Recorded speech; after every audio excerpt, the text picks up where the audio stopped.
அஸ்ஸலாமு அலைக்கும் வரஹ்மத்துல்லாஹி வபரகாத்துஹு. அல்ஹம்துலில்லாஹி ரப்பில் ஆலமீன் வஸ்ஸலாத்து வஸ்ஸலாமு அலா ரசூலில்லாஹி ஸல்லல்லாஹு அலைஹி வஸல்லம். அம்மா பஅத். அருமையான நஜம் டிவி நேயர் பெருமக்களே, உங்கள் மீதும் உலக மக்களாகிய நம் யாவர் மீதும் எல்லாம் வல்ல அல்லாஹுவின் பேரருள் உண்டாகட்டுமாகுக. ஆமீன். அருமையான நேயர் பெருமக்களே, இன்றைய இஸ்லாமிய நற்போதனைகளில் நாம் பார்க்கவிருப்பது நம்மில் ஏற்பட வேண்டிய மாற்றம் என்ன? நாம் இவ்வுலகிலே ஒவ்வொரு மனிதனும் ஒவ்வொரு விதமான கோணத்திலே வாழ்ந்து கொண்டிருக்கிறோம். ஒவ்வொரு மனிதனுக்கும் ஒவ்வொரு விதமான எதிர்பார்ப்பு. நம்ம வாழ்க்கையில் இப்படியெல்லாம் சாதிக்கணும், நம்ம வாழ்க்கையில் வியாபாரத்தில் ஜெயிச்சு ஒரு நல்ல நிலையில் நிற்கணும், அல்லது நாம் படித்த படிப்பிற்குண்டான வேலைகளில் ஈடுபட்டு நாம் ஒரு சாதனையாளராக உருவாகணும். இப்படி ஒவ்வொரு நபருக்கும் ஒவ்வொரு விதமான மாற்றத்தை உண்டாக்க வேண்டும் என்கிற சிந்தனை இருந்து கொண்டிருக்கிறது. தவறு கிடையாது. ஆனால் நமது ஈமானில் நாம் என்ன மாற்றத்தை செய்து கொண்டிருக்கிறோம்? நபிகள் நாயகம் ரசூலுல்லாஹி ஸல்லல்லாஹு அலைஹி வஸல்லம் அன்னவர்கள் ஒவ்வொரு மனிதனும் தமது வாழ்க்கையிலே எப்பேற்பட்ட மாற்றத்தை நீ உண்டாக்க வேண்டும் என்று ஏவியிருக்கிறார்கள். ஹஸரத் சய்யிதுனா உமர் ரலியல்லாஹு அன்ஹு அவர்களுடைய வாழ்க்கையில் நடந்த ஒரு நிகழ்வு. உமர் ரலியல்லாஹு அன்ஹு அவர்கள் ஒரு பாலைவன பகுதியில், அரபு நாடுகளில் பாலைவனமாகத்தான் இருக்கும், அப்படி பாலைவன பகுதியில் அப்படியே நடந்து போய் கொண்டிருக்கிறார்கள். அப்படி நடந்து போய் கொண்டிருக்கிற பொழுது ஆடுகள் நிறைய கண்ணில் படுகிறது. அந்த நேரத்தில் அந்த ஆடை மேய்க்கக்கூடியவர் யார் என்று உற்று நோக்கிறார்கள். ஒரு சின்ன வயது பையன், ஒரு 10 வயதிற்குள் இருக்கணும், அந்த மாதிரியான ஒரு பையன் ஆடுகளை மேய்த்து கொண்டிருக்கிறார். அப்போது உமர் ரலியல்லாஹு தஆலா அன்ஹு அவர்கள் அந்த சிறுவனிடத்தில் போய் இந்த வார்த்தையை கேட்கிறார்கள். இந்த சிறுவனுடைய உள்ளத்தில் அல்லாஹ்வினுடைய அச்சம் எப்படி இருக்கிறது என்பதை சோதித்து பார்க்கலாம் அப்படிங்கிறதுக்காக ஒரு கேள்வியை கேட்குறாங்க.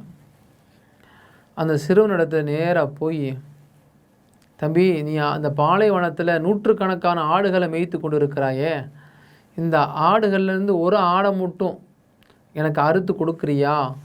நான் சனிதி ஏதாவது சாப்பிட்டுக்கிறேன் அப்படின்னு சொல்லி கேட்குறாங்க.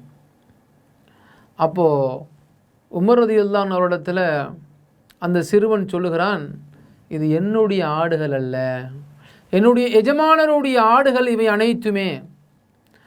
நான் ஒரு ஆட்டை அறுத்து உங்களுக்கு கொடுத்து விட்டேன் என்றால் என்னுடைய எஜமானருக்கு நான் என்ன பதில் சொல்லப் போகிறது? அப்போ உமர் ரலியல்லாஹு அன்ஹு அவர்கள் சொல்லுவாங்க, ஓனாய் அடிச்சிருச்சுன்னு நீ சொல்லிடு, ஓனாய் கடிச்சிருச்சு அதனால் ஆடு செத்து போச்சுன்னு சொல்லிடு அப்படின்னு சொன்னபோது உமர் ரலியல்லாஹு அன்ஹு அவர்களிடத்தில் அந்த சிறு குழந்தையாக இருக்கக்கூடிய அந்த நபர் சொல்லுவார், என்ன பேசுகிறீங்க? என்னுடைய எஜமானர் எங்கேயோ இருக்கிறார், என்னை நம்பி நூற்றுக்கணக்கான ஆடுகளை கொடுத்திருக்கிறார். ஆடுகள் சரியான முறையில் மேய்கிறதா மேயவில்லையா, ஓநாய்கள் அடித்து சாகடிக்கிறதா இல்லையா என்பதை என்னுடைய எஜமானராக இருப்பவர் பார்க்க மாட்டார். எனக்கு தெரியும். உங்களுக்கு ஒரு ஆடை அறுத்து நான் கொடுத்துட்டா நான் என்ன வேணால் சொல்லலாம். ஆனால் நான் ஒரு ஆடை அறுத்து கொடுத்து விட்டு ஓனாய் அடித்து சாகடித்து விட்டேனே என்று என்னுடைய எஜமானிடத்தில் போய் நான் பொய் சொல்லணுமா? பொய் சொல்வது குற்றம் அல்லவா?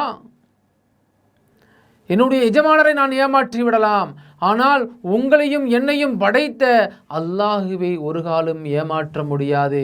ஏன் தெரியுமா? அந்த அல்லாஹ் கண்காணிப்பவனாக இருக்கிறான். ஒவ்வொரு மனிதனுடைய செயல்களையும் நோட்டமிடக்கூடியவனாக இருக்கிறான். அப்பேற்பட்ட அந்த அல்லாஹ்வினுடைய கண்காணிப்பிலிருந்து எந்த ஒரு மனிதராலும் தப்ப முடியாது என்று சொன்ன உடனே உமர் ரலியல்லாஹு அன்ஹு அன்னவர்கள் அழுது விடுகிறார்கள். அல்லாஹு அக்பர் கபீரா, இந்த சிறுவனுடைய உள்ளத்தில் இவ்வளவு இரையச்சம் இருக்கிறது, இந்த சிறுவனுக்கா இவ்வளவு தக்வா இருக்கிறது? அல்லாஹினுடைய பார்வை நம்மீது எப்போதும் விழுந்து கொண்டே இருக்கிறது, அல்லாஹ் நம்மை கண்காணித்து கொண்டிருக்கிறான் என்று அந்த சிறு குழந்தையினுடைய உள்ளத்திலே எப்படி வந்தது? அந்த குழந்தையை வளர்த்தெடுத்த பெற்றோர்களுடைய வளர்ப்பு சரியானதாக இருந்தது. இன்றைக்கு நாம் பெற்றெடுத்த பிள்ளைகளுடைய வளர்ப்பிலே இறையச்சத்தை காண முடியவில்லை.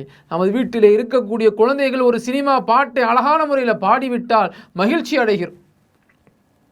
நமது பெற்றெடுத்த குழந்தைகள் ஏதாவது ஒரு ஃபங்க்ஷனில் டான்ஸ் ஆடிவிட்டார்கள் என்றால் மகிழ்ச்சி அடைகிறோம்.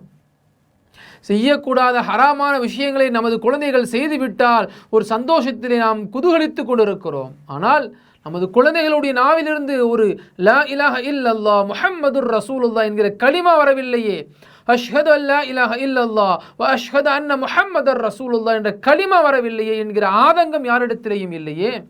நமது குழந்தைகள் பொய் பேசுகிறார்கள், கவலை இல்லை. நமது குழந்தைகள் அடுத்தவருடைய விஷயத்திலே திருடுகிறார்கள், மோசடி செய்கிறார்கள், கண்டிக்க வழி இல்லாமல் இருக்கிறோமே. அருமையான பெருமக்களே, உமர் ரலியல்லாஹு அன்ஹு அவர்கள் அந்த சிறு குழந்தையை பார்த்து அழுகிறார்கள்.